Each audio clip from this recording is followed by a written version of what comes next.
तो इस lecture series ਦੇ ਵਿੱਚ ਆਪਾਂ ਹੁਣ ਅੱਗੇ ਕੰਟੀਨਿਊ ਕਰਦੇ ਹਾਂ। ਮੇਰਾ ਨਾਮ ਮਨਿੰਦਰ ਹੈ ਤੇ ਤੁਸੀਂ ਡ੍ਰੀਮ ਆਈਐਸ ਚੈਨਲ ਦੇਖ ਰਹੇ ਹੋ। ਅਸੀਂ ਇੱਕ super Punjab GK series start ਕੀਤੀ ਹੋਈ ਹੈ। ਜਿੰਨੇ ਵੀ ਆਪਣੇ ਐਗਜ਼ਾਮਸ ਆ ਰਹੇ ਪੰਜਾਬ ਗਵਰਨਮੈਂਟ ਦੇ ਐਗਜ਼ਾਮਸ, ਚਾਹੇ ਉਹ ਪੰਜਾਬ ਪੁਲਿਸ ਦਾ ਪੇਪਰ ਹੈ, ਚਾਹੇ ਉਹ ਸਬ ਇੰਸਪੈਕਟਰ ਦਾ ਪੇਪਰ ਹੈ, ਨੈਬ ਤਹਿਸੀਲਦਾਰ ਦਾ ਪੇਪਰ ਹੈ, ਜਾਂ ਫਿਰ ਆਉਣ ਵਾਲੇ ਟਾਈਮ 'ਚ ਪੰਜਾਬ ਪੀਸੀਐਸ ਦਾ ਪੇਪਰ ਹੈ, ਹਰ ਐਗਜ਼ਾਮ ਦੇ ਵਿੱਚ ਪੰਜਾਬ ਦੀ ਜੀਕੇ ਜਿਹੜੀ ਹੈ ਉਹ ਪੁੱਛੀ ਹੀ ਜਾਂਦੀ ਹੈ। तो साडा भी यही ऑब्जेक्टिव है कि स्टूडेंट्स नू, बच्चों नू, एस्पिरेंट्स नू असी पूरी एक कंप्लीट पैकेज दे दईए एंड उन्होंने किते भी जान की लोड़ ना पवे पंजाब दी जीके लई। तो उसे ही चीज़ के कॉन्टैक्सट असी ये सीरीज़ चलाई हुई है। अगर तुहानू ये सीरीज़ पसंद आ रही है तुसी लाइक कर सकते हो इस वीडियो नू, एक छोटा जा तुहाडा हाथ ही लगना लाइक करन ते, एंड डेफिनेटली शेयर ते सबसक्राइब कर सकते हो। वध तो वध इस चैनल नू जिहड़ा है सबसक्राइब करो, शेयर करो। एंड मैं खुद पंजाब पीसीएस दा रैंकर है, तो मैं तुहानू in depth analysis, in depth understanding करके दूंगा कि भाई ये सारे जो भी आप पंजाब दी जीके दे बारे पढ़ रहे हैं। तो जिवें तुसी मेरी अगर पुरानी वीडियोज़ नहीं देखियां वो देख सकते हो। पुरानी वीडियोज़ दे विच मैं सारियां ਤੁਹਾਡੇ ਨਾਲ ਜਿਹੜਾ ਪੰਜਾਬ ਦੀ ਹਿਸਟਰੀ ਹੈ ਉਹਨੂੰ ਡਿਸਕਸ ਕਰ ਰਿਹਾ ਸੀਗਾ। ਐਂਡ ਪੰਜਾਬ ਦੀ ਹਿਸਟਰੀ ਦੇ ਵਿੱਚ ਮੈਂ ਜਿਹੜਾ ਡਿਸਕਸ਼ਨ ਕਰ ਰਿਹਾ ਉਹ ਮੈਂ ਸਿੱਖ ਪੀਰੀਅਡ ਡਿਸਕਸ ਕਰਤਾ, ਮਤਲਬ ਗੁਰੂ ਪੀਰੀਅਡ ਮੈਂ ਡਿਸਕਸ ਕਰਤਾ ਹੈ। ਉਸ ਤੋਂ ਬਾਅਦ ਬੰਦਾ ਸਿੰਘ ਬਹਾਦਰ ਦਾ ਜਿਹੜਾ ਟਾਈਮ ਪੀਰੀਅਡ ਸੀ ਉਹ ਵੀ ਮੈਂ ਡਿਸਕਸ ਕਰਤਾ ਹੈ। ਐਂਡ ਫਾਈਨਲੀ ਲਾਸਟ ਲੈਕਚਰ ਦੇ ਵਿੱਚ ਅਸੀਂ ਮਿਸਲਸ ਦਾ ਜਿਹੜਾ ਸਮਾਂ ਹੈ ਉਹ ਵੀ ਜਿਹੜਾ ਡਿਸਕਸ ਕਰਤਾ ਹੈ। ਤਾਂ ਮਿਸਲਸ ਆਪਣੇ ਪੰਜਾਬ 'ਚ ਕੋਈ 12 ਮਿਸਲਸ ਆਈਆਂ ਸੀ ਐਂਡ ਉਹ 12 ਮਿਸਲਸ ਬੇਸਿਕਲੀ ਜਿਹੜੀਆਂ ਸੀ ਅਲੱਗ-ਅਲੱਗ ਏਰੀਆ ਨੂੰ ਕੰਟਰੋਲ ਕਰਦੀਆਂ ਸੀ। अलग-अलग उन्होंने झंडे सी, अलग-अलग उन्होंने बैनर सीगे, लीडर अलग-अलग सीगे। तो इवेंचुअली लेकिन अल्टीमेटली सारे दे सारे अकाल तख्त नूं जिहड़ा है उत्थे जाके वो पूरा नवाब कपूर सिंह क्रिएट करांदे हैं। दल खालसा दा आइडिया मैं जिहड़ा है लास्ट क्लास च दस्सिया। अज आपां अपनी इस डिस्कशन नूं अगे कंटिन्यू करते हैं। तो अज आपां थोड़ा जिहा बहुत ही इंपॉर्टेंट टॉपिक घल्लू घारे बारे जरूर पढ़ांगे। तो पहला मैं तुहानूं थोड़ा जिहा दसना चाहूँगा कि घल्लू घारा जिहड़ा है वो की हुंदा है, घल्लू घारा दा मतलब की हुंदा है। ਇਹਨੂੰ ਸਿੱਖ ਜੈਨੋਸਾਈਡ ਵੀ ਕਹਿ ਦਿੰਦੇ ਆ। ਦੇਖੋ ਇਤਿਹਾਸ ਦੇ ਵਿੱਚ ਇਹ ਬਹੁਤ ਇੰਪੋਰਟੈਂਟ ਹੈ ਕਿ ਕਾਫੀ ਵਾਰ ਕਮਿਊਨਿਟੀਜ਼ ਨਾਲ ਇਦਾਂ ਦੀ ਚੀਜ਼ ਹੋਈ ਹੈ ਕਿ ਉਹਨਾਂ ਦੇ ਖਿਲਾਫ ਇਦਾਂ ਦੇ ਲੀਡਰਸ ਆ ਗਏ, ਇਦਾਂ ਦੇ ਆਪੋਜੀਸ਼ਨ ਆ ਗਏ ਜਿਹੜੇ ਉਹਨਾਂ ਕਮਿਊਨਿਟੀਜ਼ ਨੂੰ ਲਾਈਕ ਨਹੀਂ ਕਰਦੇ, ਨਹੀਂ ਹੇਟ ਪਾਲ ਕੇ ਰੱਖੀ ਹੋਈ ਆ ਆਪਾਂ ਲੋਕਾਂ ਨੇ, ਤੇ ਉਹ ਕਮਿਊਨਿਟੀਜ਼ ਨੂੰ ਲਾਈਕ ਨਹੀਂ ਕਰਦੇ ਐਂਡ कि इस लेवल तक हेट रखते हैं कि उस कम्यूनिटी दी नस्ल खत्म करने की कोशिश करते हैं। जिवें 1940-45 दे विच एडोल्फ हिटलर नाम का एक तानाशाह आया सी जर्मनी दे विच, उन्हें ज्यू कम्यूनिटी जिहड़ी सीगी ओहदी नस्ल खुशी करने की कोशिश की। नस्ल खुशी का मतलब है कि बिल्कुल ही नस्ल ही खत्म कर दो, जीन ही उहदा मुका दो। इस प्रोसैस नूं जेनोसाइड कहा जाता है जदों आपां एक भी इंडिविजुअल नूं नहीं छड्डदे। तो अगर सपोज करो कि कोई प्रेगनेंट लेडी है, ईवन उस प्रेगनेंट लेडी दी वूम दे विचों भी मतलब बच्चों नूं कट के मारिया जाता है। इस लेवल तक दा हेट, इस लेवल तक दा वायलेंस जिहड़ा हुंदा है कि एक भी बंदा इस कम्यूनिटी दा बचना नहीं चाहिए, even if it is a foetus, ठीक है। उस प्रोसैस नूं आपां जेनोसाइड कहने, जो कि बहुत ही जिन्होंने कह लो डिसगस्टिंग या खतरनाक चीज़ हुंदी है। तो 1715 तो बाद जो बंदा सिंह बहादुर की शहादत हुंदी है 16 तो बाद, तो 1750-60 तक 67 तक ला लो, ये जो 50 साल होंगे ये कोशिश की जाती है कि सिखां दा जेनोसाइड होवे। एंड एक जेनोसाइड करन पिछे मुसलमाना का बड़ा इंपॉर्टेंट रोल रहिंदा है। इत्थे अगर साउथ दे विच देखो तो मुगल सल्तनत जिहड़ी हैगी है, मतलब दिल्ली वाली साइड ते विच तां मुगल सल्तनत सिखां दा जेनोसाइड करन ते लगी हुई है। इह जे गवर्नर्स भेजे जा रहे पंजाब दे विच, जिवें ज़करिया खान, यहिया खान, ये गवर्नर्स बेसिकली की करते पे है, सिखां नूं फड़ के मार रहे हैं। एंड दूजे पासे दुरानी एम्पायर है अफगानिस्तान दे विच, वो इंडिया दे विच अख रखदा है। उहदा जिहड़ा रूलर है अहमद शाह अब्दाली, वो जदों पंजाब दे विचों होके निकलदा है तो फिर फाइनली ओहदी भी कोशिश रहिंदी है कि पंजाब दे विच सिखां दी जिहड़ी होंद उहनूं खत्म कर दित्ता जावे। तो एक बहुत ही ऑर्गेनाइज्ड एंड कलैक्टिव जिहड़ा है कॉन्स्पिरेसी जिहड़ी है रची जा रही है against the six of the Punjab कि बई इन्हां दी जेनोसाइड जिहड़ी है वो कीती जावे। एंड इसे जेनोसाइड दे विच छोटे मोटियां मौतां भी हुंदियां, कदे किसी नूं मारता, कदे की है कदे की नहीं है। कई बारी कलैक्टिवली भी जिहड़े है अटैक्स होया, हरमंदर साहब ते अटैक होया एंड कलैक्टिव अटैक्स भी जिहड़े देखण नूं मिलदे है। ये कलैक्टिव अटैक्स दे विच बहुत हज़ारां ही सिखां दी मौतां हुंदियां एंड उन्हां दे शीश कट्टे जांदे है, उन्हां नूं टॉर्चर किया जाता है। तो ये सारे प्रोसैस नूं आपां घल्लू घारा कहने हैं। इतिहास दे विच अगर आपां देखिए तो दो बड़े फेमस घल्लू घारे होए है, 1746 का घल्लू घारा ते 1763-62 का घल्लू घारा। ਜਿਹੜਾ ਤਾਂ 46 ਦਾ ਘੱਲੂਘਾਰਾ ਸੀਗਾ, ਜਿਹੜਾ ਪਹਿਲਾ ਘੱਲੂਘਾਰਾ ਜਿਹਨੂੰ ਛੋਟਾ ਘੱਲੂਘਾਰਾ ਕਿਹਾ ਜਾਂਦਾ ਹੈ, ਇਹਦੇ ਵਿੱਚ ਮੁਗਲ ਰੂਲਰਸ ਜਾਂ ਕਿ ਮੁਗਲ ਗਵਰਨਰਸ ਜਿਹੜੇ ਉਹ ਜ਼ਿੰਮੇਵਾਰ ਸੀਗੇ in creating this torture against the Sikh religion. And ਜਿਹੜਾ 1762-63 ਦਾ ਘੱਲੂਘਾਰਾ ਸੀਗਾ ਉਹਦੇ ਵਿੱਚ ਦੁਰਾਨੀ ਜਿਹੜਾ ਐਮਪਾਇਰ ਹੈ, ਜਿਹੜਾ ਕਿ ਆਪਣਾ ਤੁਹਾਨੂੰ ਪਤਾ ਹੈ ਕਿ ਮੈਂ ਜਿਵੇਂ ਦੱਸਿਆ ਕਿ ਜਿਹੜਾ ਅਹਿਮਦ ਸ਼ਾਹ ਅਬਦਾਲੀ ਹੈ ਉਹਦੇ ਕਰਕੇ ਇਹ ਘੱਲੂਘਾਰਾ ਜਿਹੜਾ ਕੀਤਾ ਜਾਂਦਾ ਹੈ। ਐਂਡ ਇਹ 1762-63 ਦੇ ਵਿੱਚ ਇਹ ਘੱਲੂਘਾਰਾ ਦੇਖਣ ਨੂੰ ਮਿਲਦਾ ਹੈ। ਇਵੈਂਚੁਅਲੀ ਥਰਡ ਘੱਲੂਘਾਰਾ ਕਈ ਵਾਰੀ ਆਪਰੇਸ਼ਨ ਬਲੂ ਸਟਾਰ ਨੂੰ ਕਹਿ ਦਿੰਦੇ ਆ, ਲੇਕਿਨ ਇਤਿਹਾਸਕਾਰ ਤਾਂ ਇਹਨਾਂ ਦੋਨੋਂ ਘੱਲੂਘਾਰਾਂ ਨੂੰ ਹੀ ਜਿਹੜਾ ਹੈ ਮੰਨਦੇ। ਇਨਫੈਕਟ ਆਪਾਂ ਇਹਨਾਂ ਘੱਲੂਘਾਰਾਂ ਦੀ ਜਿਹੜੀ ਡਿਫਿਕਲਟ ਮੈਮਰੀਜ਼ ਆ ਉਹਨੂੰ ਆਪਾਂ ਨੇ ਰਿਕਾਰਡ ਕਰਨ ਵਾਸਤੇ ਆਪਾਂ ਨੇ ਉੱਥੇ ਕੁਝ ਮੈਮੋਰੀਅਲਸ ਵੀ ਕ੍ਰੀਏਟ ਕੀਤੇ ਆ, ਜਿਵੇਂ ਪਹਿਲਾ ਘੱਲੂਘਾਰਾ ਕਾਨੂੰਵਾਨ ਚ ਹੋਇਆ ਹੈ ਨਾ ਗੁਰਦਾਸਪੁਰ, ਦੂਜਾ ਘੱਲੂਘਾਰਾ ਕੁਪਰੋਹੇੜਾ।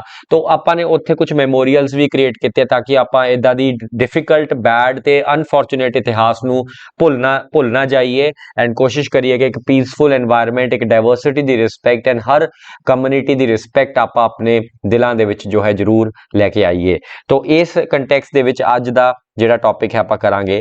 ਤੋਂ ਘੱਲੂਘਾਰਾ ਜਿਵੇਂ ਜੈਨੋਸਾਈਡ ਹੈ ਨਾ, ਜੈਨੋਸਾਈਡ ਕੀ ਹੈ ਬਹੁਤ ਹੀ ਅੱਛੇ ਤਰੀਕੇ ਨਾਲ ਇਹਦੇ ਵਿੱਚ ਹਾਈਲਾਈਟ ਕੀਤਾ ਹੈ ਕਿ it is the deliberate and systematic extermination of national political and cultural groups like the Sikhs. It is deliberate and systematic, ਮਤਲਬ ਡੈਲੀਬਰੇਟ ਹੈ, ਜਾਣਬੁੱਝ ਕੇ ਕੀਤਾ ਹੈ, ਇਦਾਂ ਨਹੀਂ ਹੈ ਕਿ ਅਣਜਾਣੇ ਚ ਕਰਦੇ ਪਏ। ਐਂਡ ਸਿਸਟਮੈਟਿਕ ਹੈ ਕਿ ਮਤਲਬ ਪ੍ਰੋਪਰ ਆਰਗੇਨਾਈਜ਼ ਤਰੀਕੇ ਨਾਲ ਮਾਰਨ ਦੀ ਜਿਹੜੀ ਕੋਸ਼ਿਸ਼ ਕੀਤੀ ਜਾ ਰਹੀ ਹੈ। ਘੱਲੂਘਾਰਾ is a Punjabi word meaning large scale massacre, carnage, genocide or holocaust, and is used to identify what happened to the Sikhs in this particular period। तो बहुत ही बड़ी ਵਧੀਆ ਤਰੀਕੇ ਨਾਲ ਇੱਥੇ ਕਲਾਸੀਫਾਈ ਕੀਤਾ ਕਿ ਘੱਲੂਘਾਰੇ ਨੂੰ ਤੁਸੀਂ ਜੈਨੋਸਾਈਡ ਵੀ ਕਹਿ ਸਕਦੇ ਹੋ, ਤੁਸੀਂ ਹੋਲੋਕਾਸਟ ਵੀ ਕਹਿ ਸਕਦੇ ਹੋ। ਐਂਡ ਬਹੁਤ ਓਕੇਜ਼ਨਸ ਹੋਏ ਆ ਜਦੋਂ ਸਿੱਖਾਂ ਨੂੰ ਮੈਸੇਕੇਅਰ ਕੀਤਾ ਗਿਆ ਐਂਡ ਮਰਡਰ ਮਾਰ ਦਿੱਤਾ ਗਿਆ ਕੋਲਡ ਬਲੱਡ ਦੇ ਵਿੱਚ, ਮਤਲਬ ਬਿਲਕੁਲ ਰਿਵੈਂਜ ਪੋਲਿਟਿਕਸ ਦੇ ਅੰਦਰ ਇਹਨਾਂ ਨੂੰ ਮਾਰਿਆ ਗਿਆ। ਐਂਡ ਇਹ ਹਾਲ ਹੋ ਗਿਆ ਸੀਗਾ ਕਿ ਆਮ ਸਿੱਖ ਜਿਹੜਾ ਸੀਗਾ ਉਹਨੂੰ ਲੁਕਣਾ ਪੈ ਰਿਹਾ ਸੀ, ਕਈਆਂ ਨੂੰ ਆਪਣੇ ਕੇਸ਼ ਵੀ ਕਟਾਣੇ ਪਏ, ਬਹੁਤ ਕੁਝ ਹੋਇਆ ਐਂਡ ਅਲਟੀਮੇਟਲੀ ਆਪਣੀ ਆਇਡੈਂਟੀਟੀ ਖਤਮ ਕਰਨ ਦੀ ਜਿਹੜੀ ਇਹ ਕੋਸ਼ਿਸ਼ ਕੀਤੀ ਗਈ।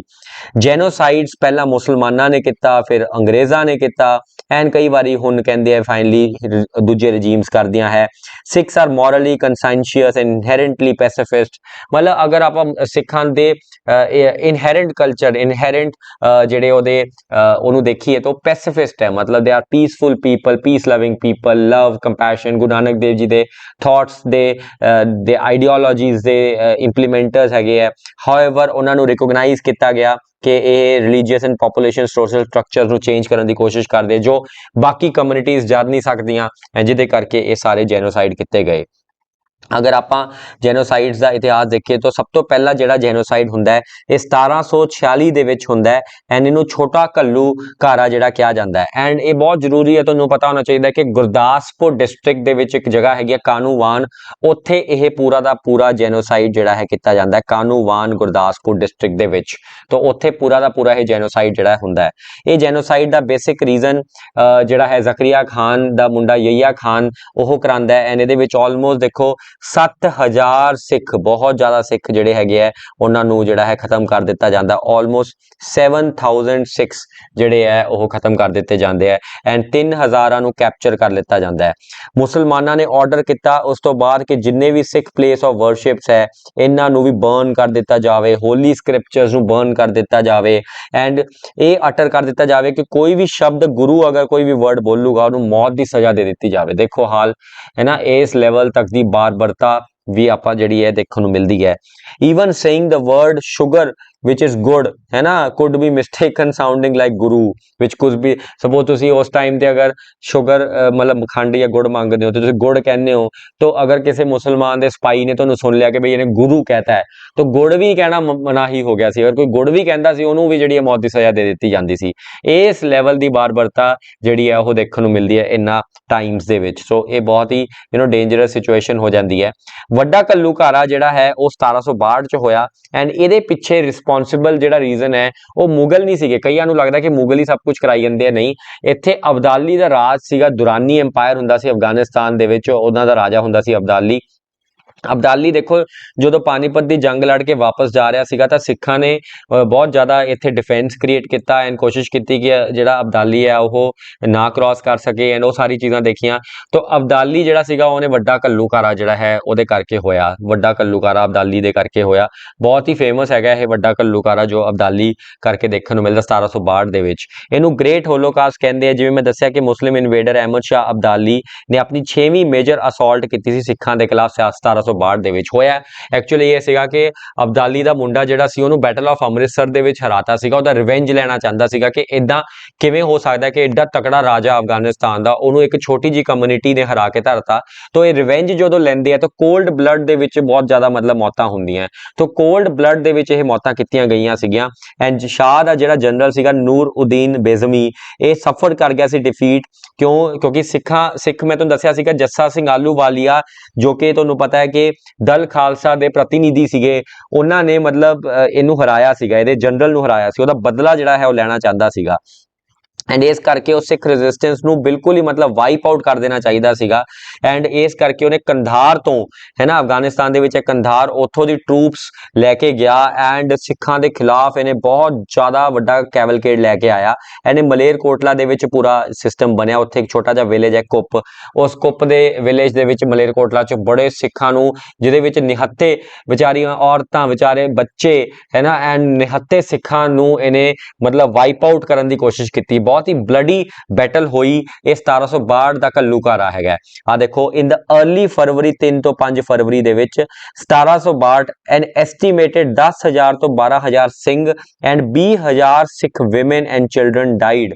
ਕੈਨ ਯੂ ਇਮੇਜਿਨ ਕਿ ਸਿਰਫ 2 ਦਿਨਾਂ ਦੇ ਅੰਦਰ ਅੰਦਰ 3 ਤੇ 5 ਫਰਵਰੀ ਸਿਰਫ 2 ਦਿਨਾਂ ਦੇ ਅੰਦਰ ਅੰਦਰ almost 20,000 Sikh women and children died. ਕੋਈ ਐਸਕੇਪ ਨਹੀਂ ਹੋਇਆ without being wounded and 32,000 Sikh ਜਿਹੜੇ ਸੀਗੇ ਉਹ ਵਿਚਾਰੇ loss their lives in this entire massacre, ਜਿਹਨੂੰ ਵੱਡਾ ਘੱਲੂਘਾਰਾ ਕਿਹਾ ਜਾਂਦਾ ਹੈ। ਸੋ ਇਹ ਵੱਡਾ ਤੇ ਛੋਟਾ ਘੱਲੂਘਾਰਾ ਕਹਿਣ ਦਾ ਬੇਸਿਕ ਮਤਲਬ ਇਹ ਹੈ ਕਿ ਛੋਟੇ ਘੱਲੂਘਾਰਾ ਦੇ ਵਿੱਚ ਨੁਕਸਾਨ ਥੋੜਾ ਜਿਹਾ ਘੱਟ ਹੋਇਆ ਲੇਕਿਨ 7,000 ਜਾਨਾਂ 10,000 ਜਾਨਾਂ ਵੀ ਬਹੁਤ ਮਾਇਨੇ ਰੱਖਦੀਆਂ ਐਂਡ ਸਿਮਿਲਰਲੀ 32,000 ਜਾਨਾਂ ਜਿਹੜੀਆਂ ਹੈ ਉਹ ਗਈਆਂ ਇਨ ਵੱਡੂ ਘੱਲੂਘਾਰਾ ਵਿਚ is I think the most darkest chapter the blot on the history of humanity and ਇਹ 1762 ਚ ਜਿਹੜਾ ਹੈ ਘੱਲੂਘਾਰਾ ਦੇਖਣ ਨੂੰ ਮਿਲਦਾ ਜਿਹਨੂੰ ਵੱਡਾ ਘੱਲੂਘਾਰਾ ਕਿਹਾ ਜਾਂਦਾ ਹੈ। ਇਵੈਂਟਸ ਹੈ ਨਾ that took place reminded first and second remembered and even ਤੁਸੀਂ ਦੇਖੋ ਸਿੱਖਾਂ ਦੇ ਅਰਦਾਸ ਦੇ ਵਿੱਚ ਵੀ ਇਹ ਗੱਲ ਕਹੀ ਜਾਂਦੀ ਹੈ ਕਿ ਪਹਿਲਾ ਘੱਲੂਘਾਰਾ ਦੂਜਾ ਘੱਲੂਘਾਰਾ ਦੇਖਣ ਨੂੰ ਮਿਲਿਆ। ਸੋ ਇਹ ਇੰਨਾ ਕੁ ਡਾਰਕੈਸਟ ਚੈਪਟਰ ਹੈ ਕਿ ਈਵਨ ਅੱਜ ਅਸੀਂ ਰਿਮੈਂਬਰ ਕਰਦੇ ਹਾਂ ਕਿ ਭਾਈ ਆਪਣੇ ਨਾਲ ਇਸ ਲੈਵਲ ਦੀਆਂ ਜਿਹੜੀਆਂ ਐਟਰੋਸਿਟੀਜ਼, ਇਸ ਲੈਵਲ ਦਾ ਹੋਲੋਕਾਸਟ, ਇਸ ਲੈਵਲ ਦਾ ਜੈਨੋਸਾਈਡ ਜਿਹੜਾ ਹੋਇਆ। ਤਾਂ ਇਹ ਦੋਨੋਂ ਘੱਲੂਘਾਰਿਆਂ ਦਾ ਤੁਹਾਨੂੰ ਬਿਲਕੁਲ ਐਗਜ਼ੈਕਟ ਪਿਕਚਰ ਜਿਹੜੀ ਹੈ ਕਲੀਅਰ ਹੋਣੀ ਚਾਹੀਦੀ ਹੈ ਕਿ ਇਹਨਾਂ ਦਾ ਕੀ ਮਤਲਬ ਰਿਹਾ ਹੈ। ਤਾਂ ਨੈਕਸਟ ਕਲਾਸ ਦੇ ਵਿੱਚ ਆਪਾਂ ਗੋਲਡਨ ਏਜ ਬਾਰੇ ਪੜਾਂਗੇ। ਹੁਣ ਦੇਖੋ ਜਿਵੇਂ ਕਹਿੰਦੇ ਆ ਕਿ ਗੋਲਡਨ ਏਜ ਹੁੰਦੀ ਹੈ ਫਿਰ ਡਾਰਕ ਏਜ ਆ ਜਾਂਦੀ ਹੈ ਫਿਰ ਗੋਲਡਨ ਏਜ ਆ ਜਾਂਦੀ ਹੈ। ਇਹ ਤਾਂ ਜ਼ਿੰਦਗੀ ਦਾ ਜਾਂ ਫਿਰ ਆਪਣੀ ਨੇਚਰ ਦੇ ਵਿੱਚ ਹੀ ਲਿਖਿਆ ਹੋਇਆ ਕਿ ਬੂਨ ਐਂਡ ਬਸ ਸਾਈਕਲਸ ਜਿਹੜੇ ਆ ਉਹ ਰਹਿਣਗੇ। ਤਾਂ ਇੱਕ ਗੋਲਡਨ ਏਜ ਵੀ ਆਊਗੀ ਹੁਣ ਦੇਸ਼ ਦੇ ਵਿੱਚ, ਇਹਨੂੰ ਗੋਲਡਨ ਏਜ ਆਊਗੀ ਮਹਾਰਾਜਾ ਰਣਜੀਤ ਸਿੰਘ ਦੀ ਜੋ 1799 ਦੇ ਵਿੱਚ ਆਪਣੇ ਜਿਹੜਾ ਹੈ ਸਿੱਖ ਐਮਪਾਇਰ ਕ੍ਰੀਏਟ ਕਰਨਗੇ। 1801 ਦੇ ਵਿੱਚ ਉਹ ਲਾਹੌਰ ਦੇ ਰਾਜੇ ਬਣਨਗੇ and what a wonderful time it would be for Punjab. ਤਾਂ ਮਹਾਰਾਜਾ ਰਣਜੀਤ ਸਿੰਘ ਦਾ ਐਮਪਾਇਰ ਆਪਾਂ ਨੈਕਸਟ ਲੈਕਚਰ ਦੇ ਵਿੱਚ ਦੇਖਾਂਗੇ। ਅੱਜ ਦਾ ਲੈਕਚਰ ਸੀਗਾ ਘੱਲੂਘਾਰੇ ਦੇ ਉੱਪਰ।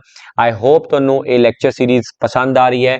ਅਗਰ ਇਹ ਲੈਕਚਰ ਸੀਰੀਜ਼ ਤੁਹਾਨੂੰ ਪਸੰਦ ਆ ਰਹੀ ਹੈ ਤਾਂ ਅਸੀਂ ਛੋਟੀ ਜਿਹੀ ਰਿਕੁਐਸਟ ਕਰਾਂਗੇ ਕਿ ਪਲੀਜ਼ ਚੈਨਲ ਨੂੰ ਲਾਈਕ, ਸ਼ੇਅਰ ਤੇ ਸਬਸਕ੍ਰਾਈਬ ਜ਼ਰੂਰ ਕਰਿਓ। Thank you so much, take care.